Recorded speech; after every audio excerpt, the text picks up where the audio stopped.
Magandang araw po, Ma'am Rain. Alam kong mahirap paniwalaan ang ikikwento ko.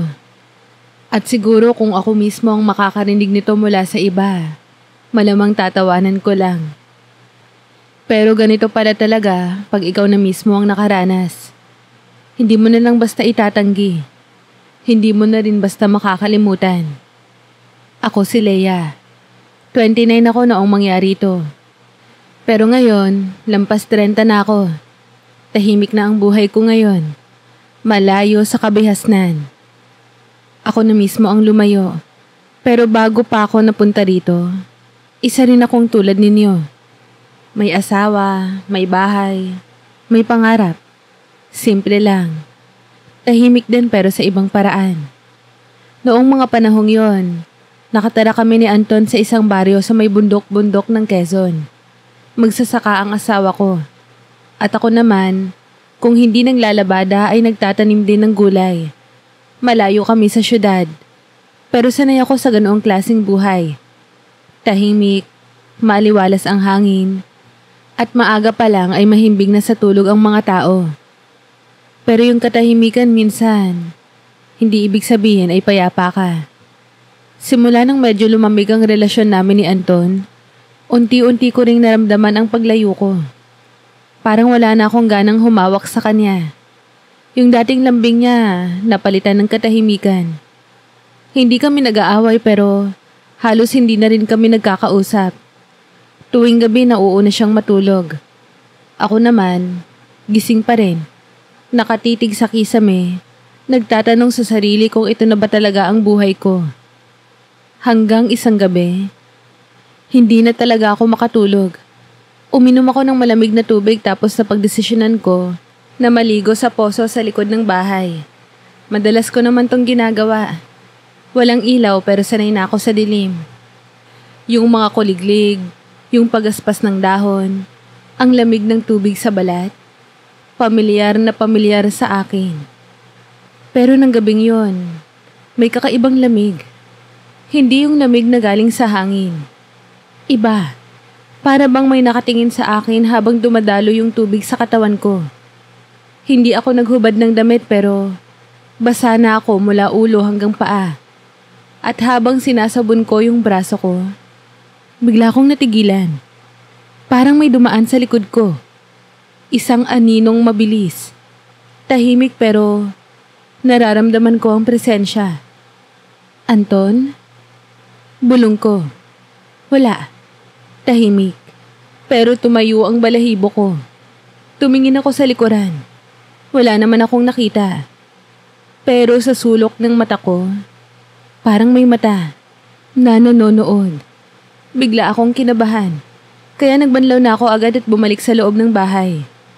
Ngunit kahit nakabalik na ako sa higaan, hindi na ako dinalaw ng antok. At doon na nagsimula ang lahat. Kinabukasan, hindi ko alam kung puyat lang ako o may kakaiba na talagang nangyayari. Dahil habang naglalaba ako sa may ilog, nakita ko siya. Isang lalaki. Hindi ko pa siya kilala noon pero alam kong hindi siya taga rito. Dahil kahit nakasuot siya ng simpleng puting t-shirt at itim na pantalon, hindi siya mukhang dumaan sa putik. Malinis. Makinis ang balat. May itsura. Pero hindi yung tipong maporma. May oras siya na hindi ko maipaliwanag. Parang iba ang dating. Nakatayo lang siya sa hindi kalayuan. Nakatingin sa ilog. Hindi siya nakatingin sa akin pero ramdam ko na alam niyang nandun ako. Napatingin ako sa kanya ng matagal. Tapos bigla akong nahiya sa sarili ko. Nakasuot lang ako ng duster, pawisan, at basang-basa ng sabon yung kamay ko. Hindi ko alam kung bakit ako nataranta pero parang gusto kong tumalikod agad at umuwi. Pero hindi ako umalis. Sa halip, tinapos ko ang paglalaba ko habang palihim na tumitingin sa direksyon niya. At doon ko napansin, hindi siya gumagalaw. Parang estatwa. Hindi din siya napansin ng ibang dumadaan. Parang ako lang ang nakakakita sa kanya. Pag-uwi ko, hindi ko siya makalimutan. Sinubukan kong ikwento kay Anton habang naghahapunan kami pero hindi ko alam kung paano eksaktong ikikwento. May nakita ako kanina sa may ilog. Lalaki, hindi ko kilala. Sabi ko. Baka bago magsasaka. Sagot lang niya habang ginunguya ang kanin. Tapos, yun na. Wala na. Hindi siya interesado. Tuloy lang siya sa pagkain habang ako punong-puno ng tanong ang isipan. At sa gabing yun, nanaginip ako. Iba sa lahat ng panaginip ko noon. Nasa gitna ako ng kagubatan. Basa ang katawan ko. Nakaluhod ako sa damo. May boses na umuusal ng mga salitang hindi ko maintindihan. At mula sa dilim, may isang lalaking dahan-dahang lumapit sa akin. Nakasuot siya ng puting damit pero kumikislap ang balat niya sa ilalim ng buwan. Umupo siya sa harap ko. Inalapit ang kanyang mukha sa leeg ko at huminga. Mainit, mabigat, masarap. Nang dumikit ang labi niya sa balat ko, parang may dumaloy na kuryente sa buong katawan ko. Hindi ako gumalaw. Hinayaan ko siya. At sa panaginip na yon, hindi ako natakot. Pagkagising ko, basang-basa ang katawan ko. Pawis pero hindi malamig. Mainit. Parang may nangyari. At sa loob ng katawan ko, may kakaibang pakiramdam. Parang may gumising sa akin. Ang pangalan niya hindi ko pa alam noon. Pero sa puso ko, ramdam kong nagsisimula na akong mapalapit sa isang bagay o isang nilalang na hindi ko dapat ginagalaw. Hindi ko alam na yun na pala ang simula ng pagkawala ko sa sarili kong mundo. Pagkatapos ng gabing yon, kahit anong pilit kong i-disregard yung panaginip, hindi ko magawa. Pakiramdam ko totoo siya. Hindi lang sa detalye ng nararamdaman ko, kundi sa epekto nito sa katawan ko. May mga bahagi sa katawan ko na tila sensitibo. Para bang hinaplos, hinawakan, sinunggaban. At ang mas kinakatakot ko ay yung hindi ako natakot. Hindi ako nakaramdam ng pagkasuklam. Sa halip, parang may isang bahagi ng sarili kong matagal nang natutulog na biglang ginising. Pero pinilit kong bumalik sa normal. Bumangon pa rin ako. Naglaba, nagsaing, naglinis ng bahay. Si Anton, gaya pa rin ng dati. Tahimik. Wala namang masama sa kanya pero wala na rin siyang buhay. Yung mga tingin niya palaging blanko. Yung halik niya parang obligasyon. Walang init, walang laman. At dahil nga doon, hindi ko na rin alam kung babae pa ba ako o basta may bahay na lang. At noon ko siya muling nakita. Nasa ilog ulit ako noon. Hindi para maglaba kundi para umigib. Tanghaling tapat. Wala halos tao sa paligid. At nang papalapit na ako sa tubig, andoon siya. Sa kabilang dulo ng ilog. Sa ilalim ng isang puno. Nakaupo. Nakatitig. Hindi siya kumikibo. Ni hindi siya ngumingiti. Pero sa bawat segundo ng titig niya, parang tinatanggalan ako ng lakas. Para akong hubad. Hindi sa damit kundi sa loob. Parang alam niya lahat ng tinatago ko. Lahat ng kahinaan ko. Wala siyang sinasabi. Hindi rin ako makapagsalita. Ang ginawa ko, tinapos ko lang ang ginagawa ko.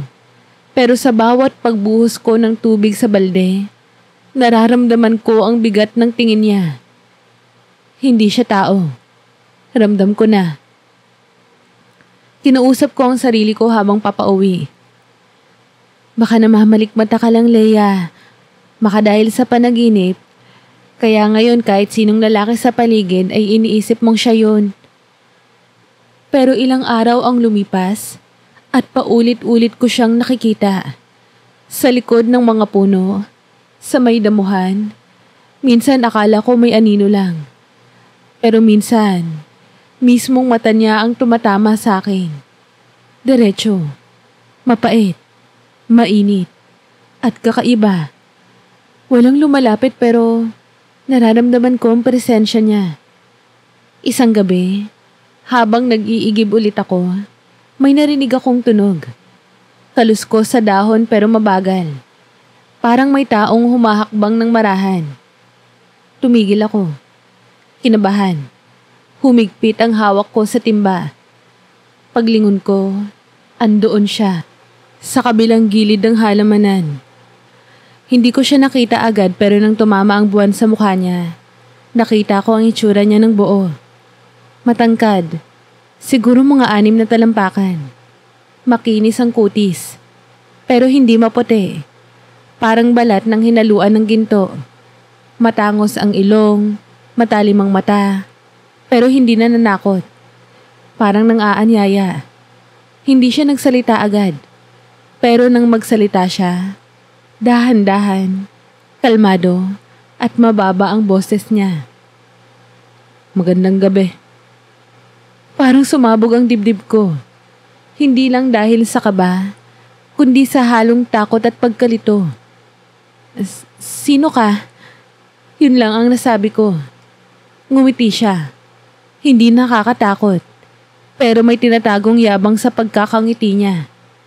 Rafael, matagal na kitang pinapanood, Leia. Napaatras ako. Hindi ko alam kung bakit parang hindi ako makasigaw. Parang may parte sa katawan ko na nagsasabing wag akong sumigaw. Hindi ako masamang nilalang. Hindi kita sasaktan. Gusto lang kitang makilala. Tumango lang ako pero yung katawan ko nakapako sa lupa. Hindi makagalaw. Madalas ka kasing malungkot. Lagi kang nag-iisa. Parang kahit andyan ang asawa mo, hindi ka niya talaga kasama. Doon ako napatitig sa kanya. Wala siyang karapatang magsabi ng ganun. Hindi niya ako kilala. Pero bakit totoo lahat ng sinasabi niya? Anong kailangan mo sa akin? Tanong ko pero halos pabulong lang yun. Hindi siya sumagot agad. Umikot lang siya sa gilid ng halamanan at hindi lumapit ng todo. Parang nire-respeto niya ang espasyo ko. Wala akong kukunin sa'yo. Maliban sa mga bagay na kusa mong ibibigay. Pagbalik ko sa bahay, parang lutang ako. Parang hindi ako makatingin kay Anton sa mata. Hindi naman niya napansin. Tahimik pa rin siya. Parang laging wala sa kwento ng buhay ko. Pero ako, hindi na ako mapalagay. Sa gabing yun, nanaginip ulit ako. Pero ngayon, hindi na basta panaginip. Naroon si Rafael. Suot ang kaparehong suot, may kaparehong tinig at kaparehong paghawak. Hindi niya ako pinwersa. Pero inangkin niya ako. Dahan-dahan. Mapusok. Mainit. Masarap. Hindi ko maipaliwanag kung paano niya nahaplos lahat ng parte ng katawan ko na hindi na kayang hawakan ng asawa ko. Pagmulat ko, may bahid ng dugo sa loob ng hita ko. Hindi ako dinadatnan sa panahong yun. Wala ring dahilan para dumugo ako. Pero hindi rin naman ako nakaramdam ng sakit. Sa halip, parang tinatakan niya ako. Tanda na nagsimula na ang kung ano mang to. At kahit hindi ko pa alam kung saan to tutungo, ang alam ko lang ay hindi na ako katulad ng dati. At hindi na rin siya basta panaginip lang. Hindi ko alam kung kailan ko talaga tinanggap sa sarili ko na may kakaibang nangyayari. Walang eksaktong araw o oras. Pero ramdam ng katawan ko na parang hindi na ako nabubuhay sa iisang mundo lang. Parang hati na ako. May Leia na asawa ni Anton at may Leia na hindi ko nakilala. Mula na nagpakilala si Rafael sa akin sa may igiban, hindi na siya nawala sa paligid. Hindi naman araw-araw na nagpapakita siya pero alam kong nandun lang siya. Minsan naririnig ko yung boses niya sa hangin habang naglalakad ako sa bukid. Minsan naman, nararamdaman ko ang init ng hininga niya kahit mag-isa akong nagluluto sa kusina. At sa gabi, palagi na siyang naroon sa panaginip ko. Pero hindi na katulad ng dati. Kung dati ay tila panaginip lang ang lahat, magaan, malabo, at madaling makalimutan, ngayon ay malinaw, detalyado, at masyadong makatotohanan. Tuwing gabi nananaginip ako na magkasama kami. Iba't ibang lugar, pero iisa ang pakiramdam. Tila ako ay nilalapastangan ng may pagsinta. Paanong posibleng maghalo yun? Hindi ko rin alam. Pero yun ang nararamdaman ko. Ginagamit niya ako pero may halong paggalang. Parang minamahal, pero hindi basta romansa. Mas malalim, mas primal. Gising ako sa panaginip. Alam kong pinapasok niya ang isip ko. At ang mas nakakatakot, hindi ko siya tinataboy. Sa halip, para akong batang naghihintay ng bisita tuwing hating gabi. May isang gabi na hindi ko makakalimutan. Nasa kama ako noon. Katabi si Anton. Patay ang ilaw. Pareho kaming tahimik. Nakatalikod siya gaya ng nakasanayan. Humiga ako at nakatitig lang sa kisame. Nakikiramdam ng hangin. Maya-maya lang, pumikit ako. At para akong nahulog. Pagdilat ko, nasa may bangin na ako. Mababa ang ulap. Kulay asul ang langit kahit 10 oras ng gabi. At doon sa ilalim ng puno, nakaupo si Rafael. Hindi siya nagsalita agad. Nakatingin lang siya sa akin. Yung mga mata niya, parang may sariling apoy. Nilapitan ko siya. Hindi dahil sa inutusan niya ako, kundi dahil gusto ko. Umupo ako sa harap niya. Tumingin siya sa dibdib ko, sa leeg ko, sa mga kamay kong nanginginig. Mahal kita, Leia. Bulong niya. Nagpantig ang tenga ko. Kahit sabihin mong gawa lang ng utak ko yung panaginip na yon, iba pa rin. Ramdam ng buong katawan ko na totoo ang sinabi niya. Yung tono, yung pagpikit niya habang binibigkas yon, yung init ng hininga niya sa balat ko. At sa panaginip na yon, may nangyari na naman. Walang saplot, walang pilitan. Pero sa bawat haplos niya, para akong nadudurog at binubuong muli. Hindi ito bastos, pero masyadong marahas sa damdamin. Hindi siya nagmadali. Para siyang nagpipinta sa balat ko gamit ang dila niya. At sa bawat galaw niya sa loob ko, mas nararamdaman kong hindi na ako ganap na akin. Parang binubura niya ang dating ako at pinapalitan ng isang Leia na siya lang ang may alam. Pagkagising ko, pawis na pawis ako. Malagkit ang katawan ko. At sa pagitan ng mga hita ko, basa. Hindi ihi. Hindi dinugo. Kundi tanda na may nangyari. At habang nakatitig ako sa kisame, bigla kong napagtanto. Hindi lang ito basta panaginip. Kinuha niya na ako tuwing gabi. Sa isip, sa laman, at alam ko, kahit hindi ko aminin, hindi ko na siya kayang itaboy. Nagbago na ako. Maski si Anton ay napansin yon. Isang araw habang naguhugas ako ng pinggan, tinanong niya ako, Leia, may problema ba tayo? Nagulat ako. Hindi ko alam ang isasagot. Kasi kung sasabihin kong wala, nagsisinungaling ako.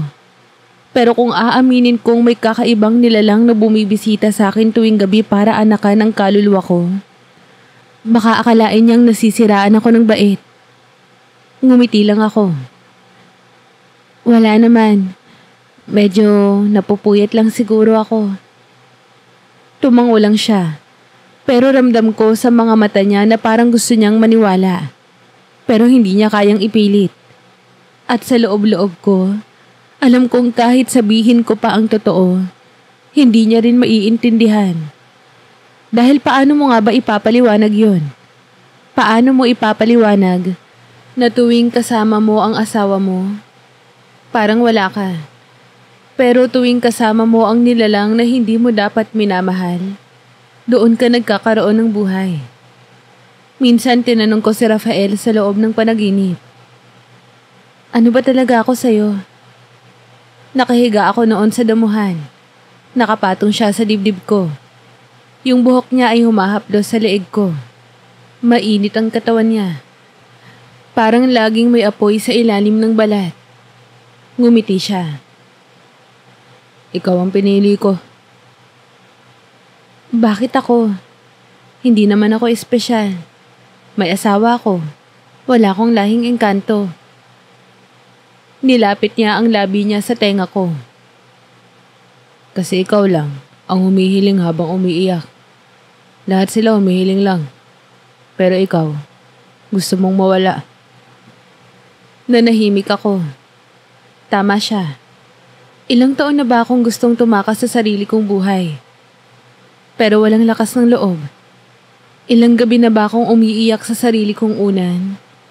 Hinihiling na sana may sumagip sa akin. At siya ang dumating. Simula noon, tuwing gabi, hindi na lang basta panaginip ang mga nangyayari. Parang may bahagi ng sarili ko na hindi na bumabalik sa katawan ko. Lalo na, tuwing nagtatalik kami sa panaginip. Pagmulat ko, masyado akong pagod. Para akong ginamit sa 5 oras na walang pahinga. Pero kahit pinapawisan at napapaluhod sa pagod, ang totoo, hinihintay ko pa rin ang susunod na gabi. Parang hindi ko na gustong bumalik sa dati. At ang mas nakakatakot, wala na akong konsensyang nararamdaman. Parang wala na akong pake kung may asawa ko. Kasi tuwing hinahawakan ako ni Rafael, saka ko lang naaalala kung gaano ko kamatagal hinanap yung klaseng pagdampi, pagtingin, at pag-angkin sa akin.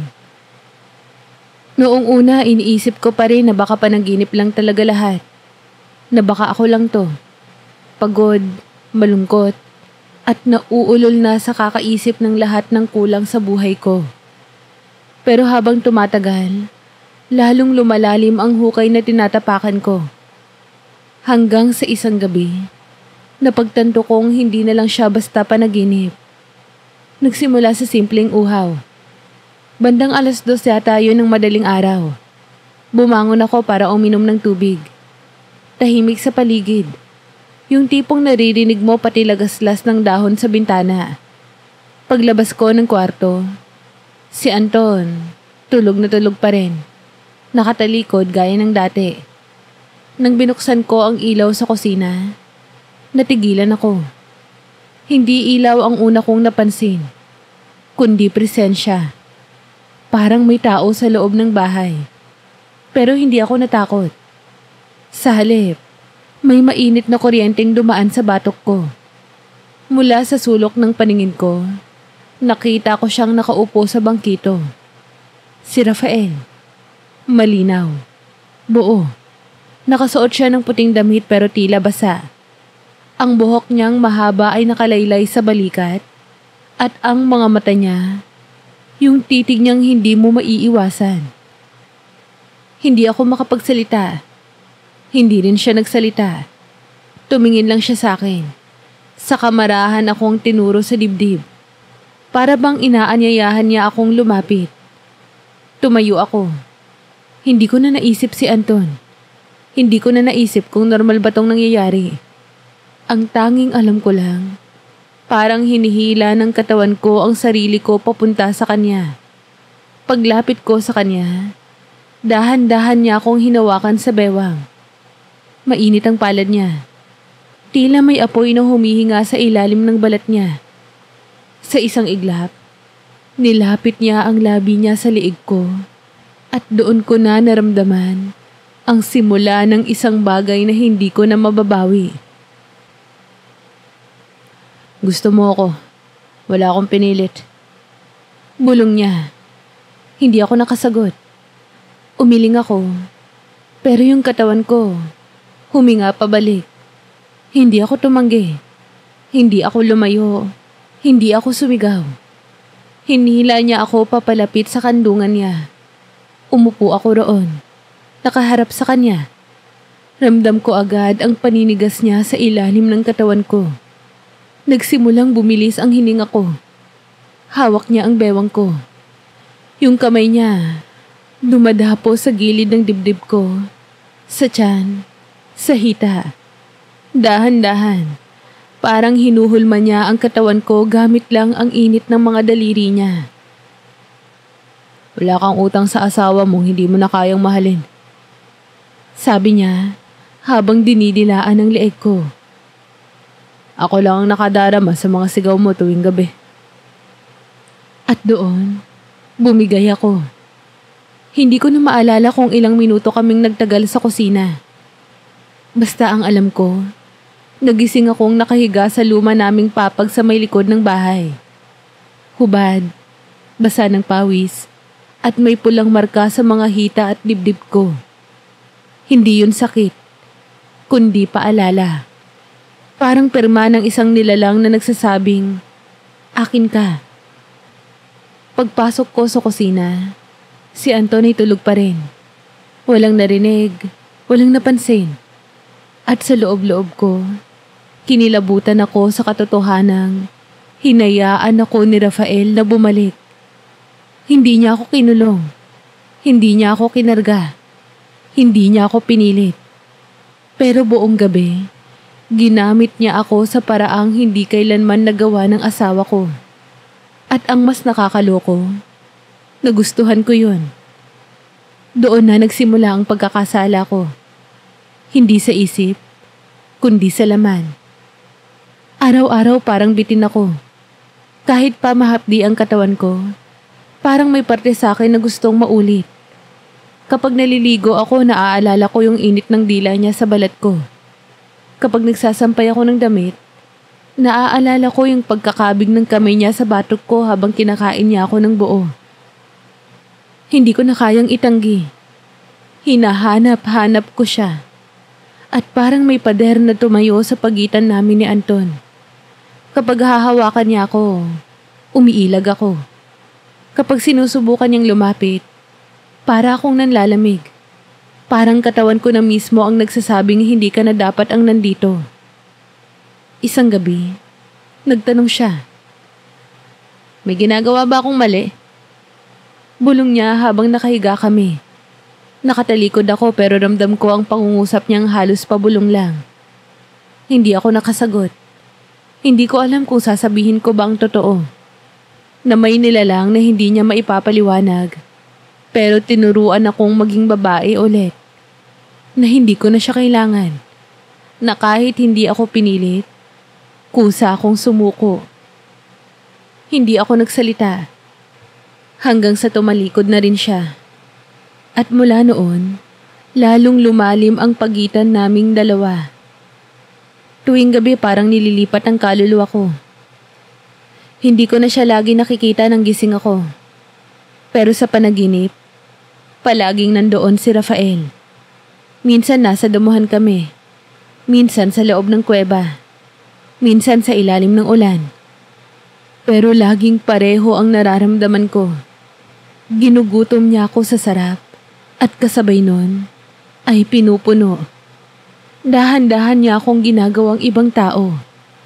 Tinanggal niya ang takot ko sa laman, sa init, sa kasalanan. Hindi niya ako pinipilit sa kung anong sumpa o pangako. Sa halip, tinuruan niya akong gustuhin ang lahat ng bawal. At isang gabi, may kakaibang nangyari.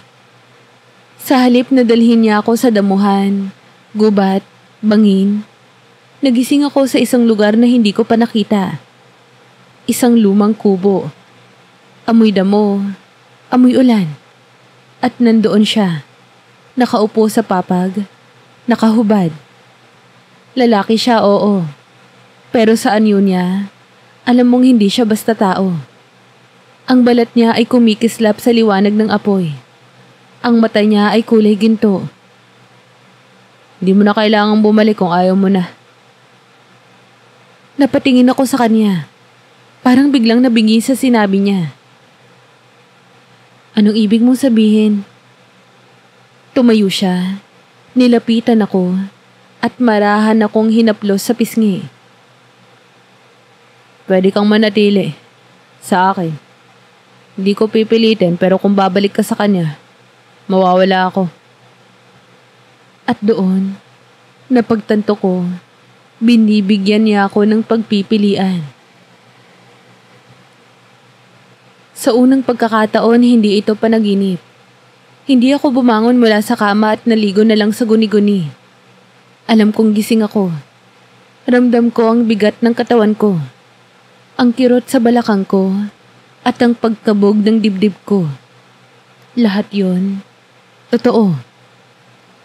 At sa isang kisap mata, lumapit siya sa akin. Hinalikan niya ako sa noo. Marahan. At sa pagdampi ng labi niya sa balat ko, parang may pumasok sa puso ko na malamig. Tapos uminit. At pumutok. Akin ka na, Leia. Wala ka nang babalikan.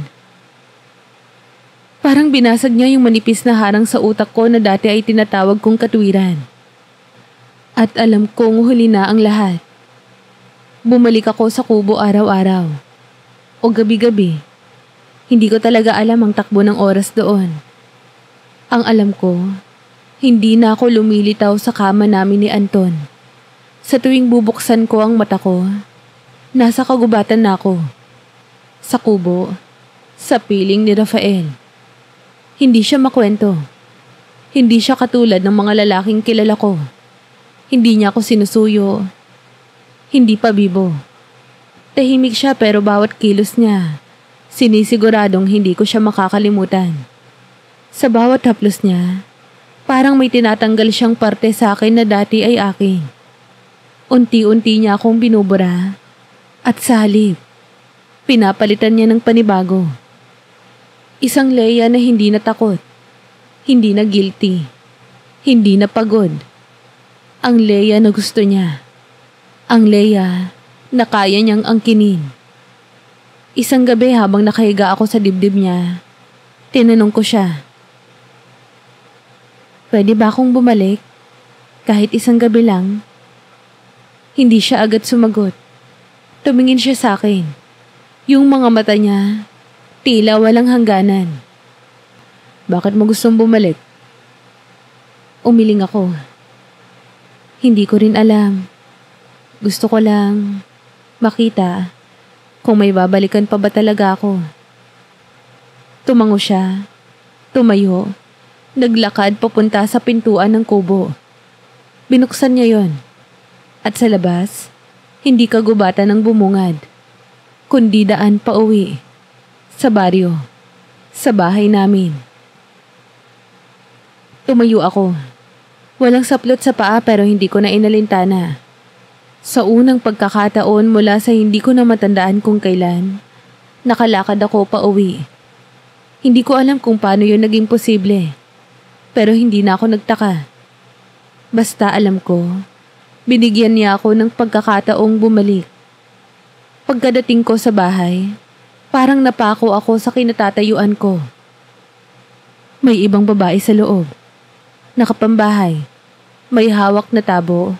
Naglalaba sa may poso. At sa loob ng bahay, si Anton. Nakaupo sa kahoy na bangko. May hawak na tasa ng kape. At ang mukha niya, masaya. Tila mas relaxed. Mas magaan ang katawan. Parang hindi niya ako hinanap. Parang hindi siya naghintay. Parang wala na ako sa buhay niya. At doon ko na-realize, huli na ako. Hindi ako umiyak. Hindi ako nagalit. Tahimik lang akong tumalikod at naglakad pabalik. Sa daan ng gubat, sa kubo, sa lalaking hindi tao pero ako lang ang tinignan bilang babae. At nang marating ko ulit ang kubo, nandoon siya, si Rafael. Hindi siya nagsalita. Hindi siya ngumiti. Pero hinawakan niya ang kamay ko at hinila ako papasok. Sa gabing yun, hindi niya ako ginamit. Hindi niya ako binuhat. Hindi niya ako hinubaran. Sa unang pagkakataon, niyakap lang niya ako. At sa loob ng yakap niya, doon ako tuluyang bumigay. Hindi ko alam kung sino pa ako. Pero alam ko na kung nasaan ako at kung kanino na ako. Hindi ko alam kung saan natapos yung dating ako. Basta ang alam ko, unti-unti akong naging kanya. Oo, kay Rafael. At kung akala mo sa mga istorya kapag sinabi nilang ginawa kang parausan, may halong paglabag, pagluha, o pagmamakaawa, hindi. Sa totoo lang, sa kaso ko, ako mismo ang lumuluhod. Hindi niya ako pinipilit. Wala siyang hawak na tanikala. Pero tuwing gabi, kusang gumigising ang katawan ko at humahanap sa kanya. At sa bawat pagkakataon na hinahanap ko siya, mas lalo kong nararamdaman na hindi na ako pagmamay-ari ng sarili ko. Isang halik niya lang, parang nagkakandado ang lahat ng laman ko, pabalik sa katawan niya. Hindi ko na nga sigurado kung nilulunod niya lang ako sa sarap o ako talaga tong kusang lumalangoy pabalik sa kanya. Alam mo yung pakiramdam na kahit ilang ulit na kayo nagtalik, hindi ka pa rin nabubusog? Ganon siya. Tuwing magkasama kami, may kakaibang init. Hindi siya basta lang mainit na katawan. Parang apoy ang buo niyang presensya.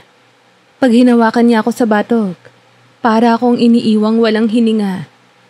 Pag dinilaan niya ang dibdib ko, nawawala ang boses ko sa sarap. At pag pinasok niya ako, hindi ko na kayang lumaban. Sa bawat ulit, parang hinihigop niya ang kaluluwa ko. At ako, hinayaan ko yun. Nandyan yung gigising akong nakaluhod sa kama niya.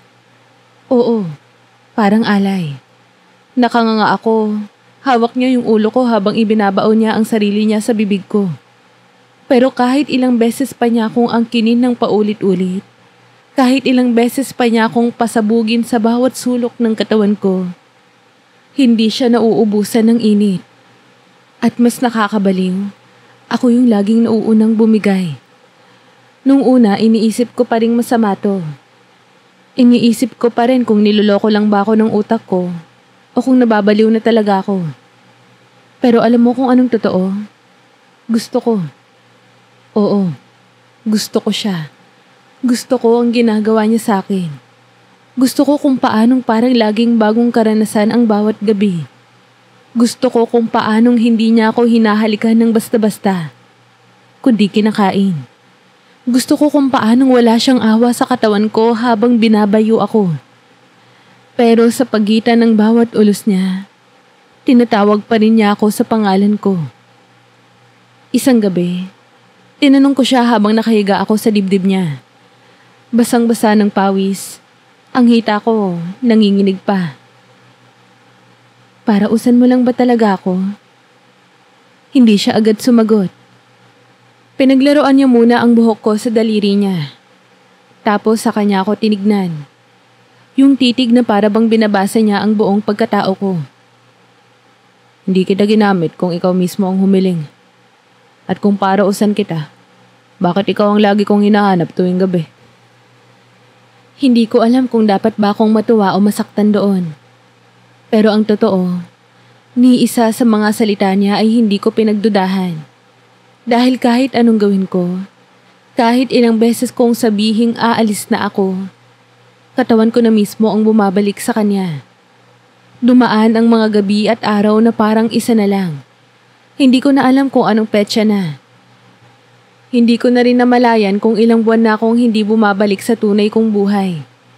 Wala na akong iniisip kundi kung anong oras darating si Rafael, kung saan niya ako dadalhin sa katawan ko, at kung paanong muli niya akong lulunurin sa sarap. May mga pagkakataon na parang nilalagyan niya ng marka ang balat ko. Hindi literal na sugat, kundi parang lagda. Sa leeg, sa hita, sa dibdib. Tuwing titignan ko yun, parang naririnig ko ang boses niya na inaangkin ako. May mga gabing hindi siya dumadating. Doon ko nararamdaman ang totoong sakit. Hindi pisikal, kundi gutom. Yung hindi mo matakasan. Parang hinahanap-hanap ko ang sarili ko pero wala ako sa loob ko. At pag muling dumating ang presensya niya, kahit hindi pa siya lumalapit, nanginginig ako. Tumatagas na ang likido sa pagitan ng mga hita ko. Tila andoon na agad ang katawan ko kahit hindi pa siya humahawak. Dumating din sa punto na tinatanong ko ang sarili ko. Ginagawa niya lang ba to dahil kaya niya? Pero wala akong sagot. Kasi kahit sabihin mong ginagamit niya ako, hindi ko rin masasabing ayaw ko. Wala sa kilos niya ang pilit. Wala ring galit. Pero ang bawat galaw niya, para bang may pagnanasa na hindi niya kayang ikubli. At mas lalo akong nababaliw sa gabing wala siyang ginagawa kundi tignan lang ako, habang nilalabasan ako ng paulit-ulit. Hawak niya lang ang pulsuhan ko habang nangangatog ang katawan ko sa ilalim ng mga titig niya. Sapat na yung tingin niya para durugin ang hiya ko. At yung hiya ko, siya mismo ang nagpapangyari. At habang mas tumatagal ako sa piling niya, mas lalo kong nararamdaman na kahit tinatawag ko ang sarili kong ginawa niyang parausan, ang totoo, ako ang laging bumabalik. Ako ang humihiling. Ako ang bumubulong sa hangin. Inaanyayahan siyang muli akong gamitin. Dahil sa mundong to, siya lang ang bumubuhay sa akin. Ang totoo niyan, matagal kong hindi tinanong. Hindi ko tinanong kung bakit ako. Hindi ko siya pinilit ipaliwanag kung bakit ako ang dinapuan niya ng presensya niya. Kasi sa loob ng mga panahong nilalamon ako ng init at sarap sa piling niya, parang wala na akong pakialam. Parang hindi na mahalaga kung may dahilan o wala. Ang importante, nararamdaman kong buhay ako. Nararamdaman ko na babae ako. Nararamdaman ko na gusto ako ng isang nilalang na hindi ko kailanman inasahan. Pero minsan, kapag mag-isa ako sa kubo at hindi siya dumarating, doon sumasagi sa isip ko ang tanong, bakit ako? Hindi naman ako maganda. Hindi ako edukada. Hindi ako malinis sa mata ng mga tao. Babae akong pinabayaan ng asawa. Babaeng nilamon ng konsensya at pleasure. Babaeng natutong sumuko. Sa dami ng tao sa mundo, sa dami ng babae sa baryo, bakit ako? Isang gabi, habang magkatabi kami sa papag, bumangon siya. Nakatalikod sa akin. Wala siyang saplot. Kitang-kita ko ang mahabang buhok niya na parang itim na sutla sa ilalim ng liwanag ng buwan. Nakaupo siya sa gilid ng papag. Nakatitig sa lupa. Nilapitan ko siya. Umupo ako sa likod niya. Niyakap ko siya mula sa likod. Ramdam ko ang init ng katawan niya kahit malamig ang gabi. Rafael, bakit ako? Hindi siya agad nagsalita. Ilang saglit pa, huminga siya ng malalim. Parang mabigat. Parang may inaalala. Kasi ikaw, hindi ka naghahangad ng higit. Nagulat ako sa sagot niya. Medyo hindi ko agad naintindihan. Anong ibig mong sabihin? Humarap siya sa akin. Pinagmasdan niya ang mukha ko. Hawak niya ang magkabilang pisngi ko. At doon ko nakita sa mga mata niya na hindi siya nagbibiro. Leia, ang mga tao gusto laging mas maganda, mas marami, mas bago. Ikaw hindi ka naghangad ng ganun. Gusto mo lang ng tahimik. Gusto mo lang mahalin. Kahit isang beses lang. Ng buo. Hindi mo inasam na makuha ang mundo. Ang hiniling mo lang ay makita ka at maramdaman ka. Parang may sumabog sa dibdib ko. Tama siya. Ganun nga ako. Hindi ko naman hiniling na yumaman. Hindi ko pinangarap na sumikat. Hindi ko gustong sumama sa kung sinong lalaki para palitan ang asawa ko. Ang gusto ko lang noon, maramdaman na may tao pa rin gustong magpuyat para sa akin. Yakapin ako. Umuwi para sa akin. Pero hindi ko yun nakuha. Hanggang dumating siya. Bakit mo ako pinili kung alam mong kasal na ako? Ngumiti siya. Yung ngiting hindi bastos. Yung parang malungkot pero tanggap. Dahil alam kong hindi ka na pinipili. Hindi ko alam kung paano ko natanggap yun. Pero mula noong sinabi niya yun, tumigil na akong magtanong.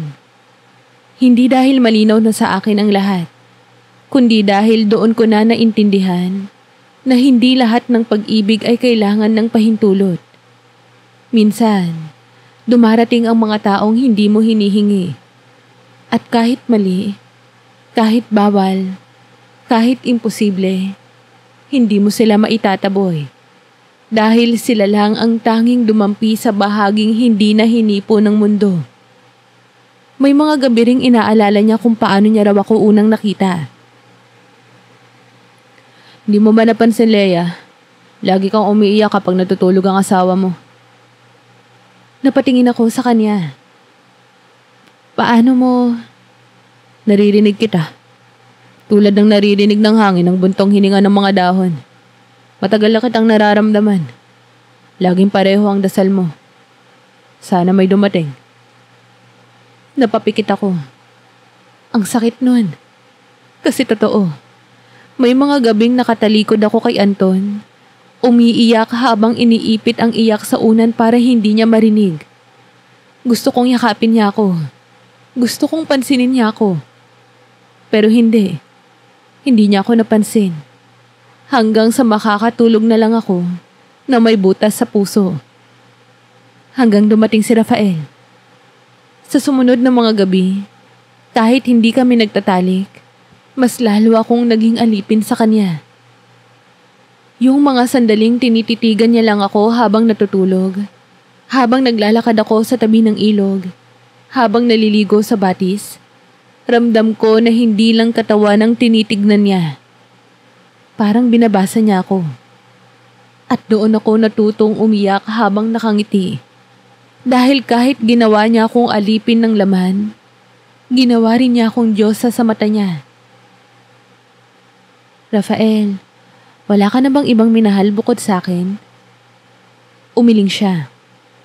May dumaan, pero ikaw lang ang hindi ko kayang palayain. Bakit?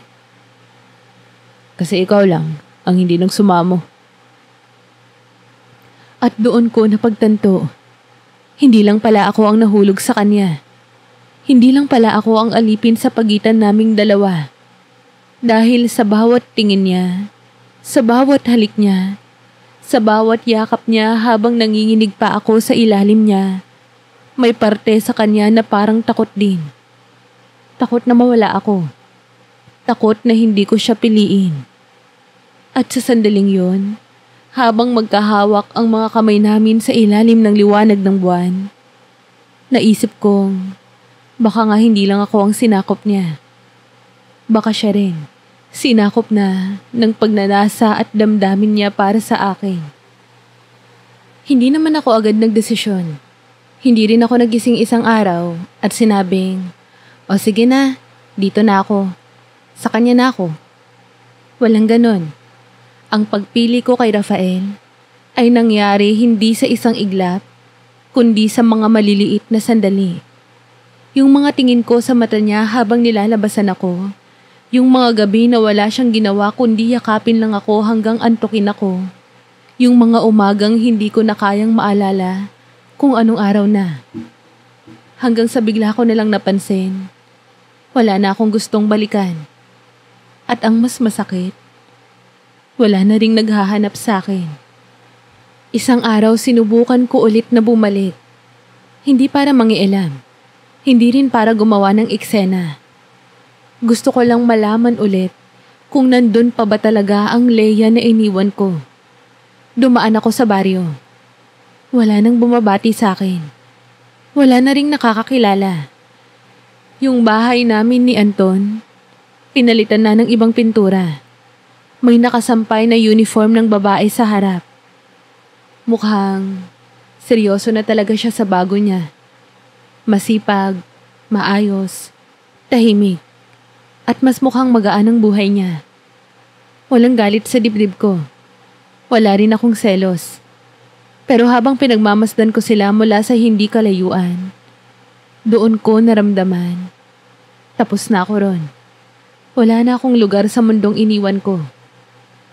At ang mas nakakatakot pa sa lahat, hindi ko na gustong bumalik.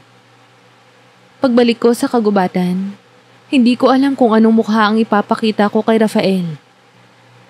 Parang may ginawa akong masama kahit wala naman siyang hinihingi. Pero nang makita ko siya sa labas ng kubo, tahimik lang siyang nakatingin sa akin. Parang alam na niya. Wala siyang tanong. Wala rin akong paliwanag. Pero naglakad siya papalapit. Tapos niyakap ako ng mahigpit. Yung yakap na hindi lang basta yakap, kundi yakap ng isang nilalang na nagpasalamat dahil siya ang pinili ko. Wala ka nang babalikan? Tanong niya sa tenga ko habang magkadikit ang katawan namin. Umiling ako pero hindi ako nagsalita. At doon, hinalikan niya ako. Hindi mabagal, hindi rin mabilis. Hindi mainit, hindi rin basta sabik, kundi malalim, maingat. Parang sinasabi niyang, salamat, salamat sa huli mong pagpili. Kinabukasan, hindi niya ako ginalaw, hindi niya ako pinatungan, hindi niya ako pinabuka, hindi niya ako hinubaran. Nagtimpla siya ng salabat at pinainom sa akin. Nilinis niya ang mga sugat ko sa paa. Pinagpahinga niya ako sa banig, niyakap lang niya ako buong gabi. At habang nakadikit ang likod ko sa dibdib niya, narinig ko ulit ang boses niyang halos pabulong. Hindi kita inagaw. Dumating ka sa akin, Leia. At mula ngayon, hindi na kita hayaang maligaw pa. May mga sumusunod pang gabi na bumibisita pa rin ang tanong, na tama ba tong pinili ko? Pero sa bawat gabi rin na may dumadampi sa pagitan ng hita ko, sa dibdib ko, sa batok ko, yung dila niya na parang apoy, mas lalong nawawala yung tanong. Napapalitan siya ng ungol, ng pawis, ng paghinga ko na humahabol habang iniipit niya ang pulsuhan ko at binubulungan ako ng, kaya kitang saktan kung ngayon ang gusto mo. Pero mas gusto kong mahalin ka. At oo, may mga gabi rin na ginagamit niya ako na parang laruan. Nakatuwad ako sa lupa. Pinapalo niya ako habang hinahagod yung likod ko ng dila niya. Minsan hinuhubad niya lang ang damit ko. Tinititigan ako buong gabi habang nilalaro ang sarili niya. Hanggang sasabihin niyang, lumapit ka, di ako magsasawa sa'yo. At ako, lumalapit pa rin. Paulit-ulit. Para bang hindi nakatawan ng gumagalaw, kundi kaluluwa kong pinipili na siya, kahit hindi ko pa sinasabi ng harapan. Hanggang isang gabi, tinanong niya ulit ako, kung hindi na kita kayang pakawalan, tatanggapin mo ba? Hindi ako sumagot agad. Tumingin ako sa mata niya. Rafael, wala naman akong ibang gusto kundi ikaw. At sa sandaling yon, ngumiti siya. Minsan lang siya ngumiti ng ganon. Yung parang may luhang hindi umaabot sa pisngi. Pero ramdam mong ilang daang taon na siyang naghintay. Parang sa wakas, hindi na siya multo sa buhay ng isang mortal, kundi lalaking pinili ng isang babae na hindi na bumalik sa pagiging tao. Doon nagsimula yung hindi na ako bumabalik kahit kailan. Wala na akong paa sa mundo ng tao. Hindi na ako bumalik sa bayan. Hindi na ako tumingin pa sa likuran. Sa bawat araw na dumaraan, parang mas unti-unting nawawala ang Leia na dati. Pero hindi na ako natatakot.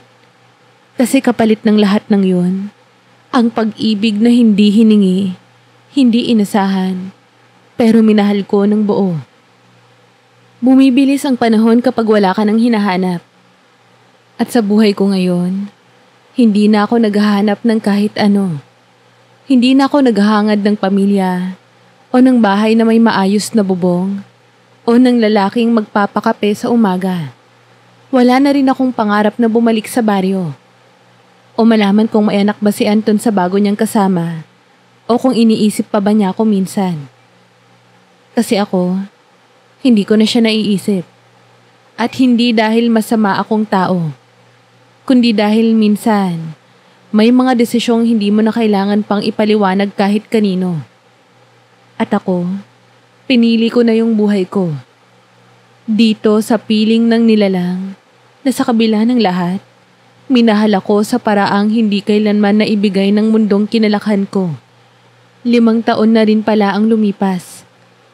Hindi ko yan binibilang. Pero minsan kapag sumasabit yung boses ko sa hininga niya habang sinasabi kong mahal kita, doon ko naaalala kung gaano nakatagal akong nawala sa mundong kinalakhan ko. Kahit wala kaming kalendaryo, alam ko, kahit walang relo, ramdam ng katawan ko ang takbo ng taon. At kahit hindi ko na naririnig ang pangalan ko mula sa ibang tao, alam kong ako pa rin si Leia. Ang babaeng pinili ang init ng isang engkanto kaysa lamig ng isang asawang hindi na kayang tumingin sa kanya. Minsan, hindi na rin kami nagtatalik. Hindi sa wala ng init, kundi dahil kahit wala yun, ramdam ko pa rin siyang nasa loob ko. Literal. At mas malalim pa roon. Pero wag mong isipin na naging banal ang relasyon namin. Hindi. May mga gabi pa rin na pinapaupo niya ako sa kandungan niya. Habang nakatali ang mga kamay ko sa poste ng kubo, habang sinasabi niya sa tenga ko na hindi na ako makakatakas kailanman, at hindi ko rin naman gustong tumakas. May mga madaling araw pa rin na sinasakal niya ako habang pinapasabog niya ako sa sarap. Pero sa bawat ulit, alam kong may damdaming mas malalim sa likod ng mga ginagawa namin. Kasi bawat pagkiskis ng balat niya sa balat ko, parang sinasabi niyang, "Akin ka, Leia. Hindi lang sa kama, sa buong pagkatao mo." At ako, sa tuwing sumasagot ako ng halik, ng ungol, ng pagkapit sa likod niya, alam kong sinasabi ko rin, "Ikaw rin, akin ka, at kahit hindi ka tao, mahal kita." Ang mga gabi dito ay laging tahimik, pero hindi malungkot. May tunog ng insekto, may dampi ng hamog, may halik ng hangin. At sa gitna niyon, kadalasan nakahiga lang ako sa dibdib niya. Hindi na ako nagtatanong. Hindi na rin siya nagsasalita ng mahaba. Tulad ng sabi ko sa unang parte ng kwento ko, nandito ako ngayon naninirahan, malayo sa kabihasnan, pero malapit sa mundong ginawa ni Rafael para sa aming dalawa. At para sa akin, sapat na ang bawat tibok ng puso niyang malakas at ang bawat hinga niyang bumubulusok sa leeg ko habang yakap niya ako. Kahit wala kaming anak, kahit hindi kami kasal, kahit wala kaming larawan na pwedeng ibida, sapat na yon. Sapat na yung gabi-gabi akong ginuguhit ng daliri niya na para bang ako ang huling babae sa buong mundo. Sapat na yung walang araw na lumilipas na hindi niya sinasabi sa akin na nandyan lang siya hanggang sa huli. Minsan tinanong ko siya habang nakatayo kami sa ilalim ng ulan, "Bakit hindi mo pa ako binubuntis? Pwede ba yun sa inyo?" Ngumiti lang siya. Tinignan ako. "Kasi kapag nabuntis ka, baka mapilitang bumalik ang katawan mo sa mundong kinalakihan mo. Ayokong mawala ka." At sa sagot na yun, mas lalo akong tumahimik. Kasi na-realize ko, ayoko ring mawala sa piling niya. Ngayon, kung tinatanong mo ko kung paano ko to ikinikwento sa inyo, kung paano ako nakakapagbahagi ng ganitong istorya kahit wala akong cellphone, wala akong internet, wala akong buhay na gaya ng sa inyo, simple lang. May mga pagkakataon na pinapabalik ako ni Rafael sa buhay na kinalakihan ko. Sandali lang. Parang multo. Parang panaginip. At sa mga oras na yun, para lang akong hangin na nakakatagpo ng taong pwedeng makinig. Na baka katulad ko, minsan ay humiling din sa gabi na sana ay may dumating. At kung ikaw man ay isa sa mga yon, yung humihiling habang nakayakap sa sarili mo, yung umiiyak sa dilim na walang ibang nakakakita, baka darating din siya. Hindi para gamitin ka, hindi para sayangin ka, kundi para hawakan ka sa paraang hindi mo kailanman inaasahan.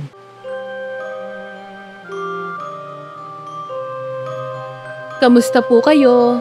Muli, maraming salamat po sa pagsubaybay. Huwag niyo po sanang kalilimutang mag-like, share, comment, at subscribe. Hello po sa mga subscribers ko at welcome po sa mga bago kong subscribers. Maraming salamat po sa patuloy ninyong pagsuporta at pakikinig ng mga storyang itinatampok ko sa inyo. Huwag po sana kayong magsasawang sumuporta. Nababasa ko po lahat ng comments ninyo. At nasisiyahan po ang puso kong makita na maraming natutuwa sa inyo sa mga kwentong ibinabahagi ko. Palagi po kayong mag-iingat. Have a nice day po sa inyong lahat. Hanggang sa muli.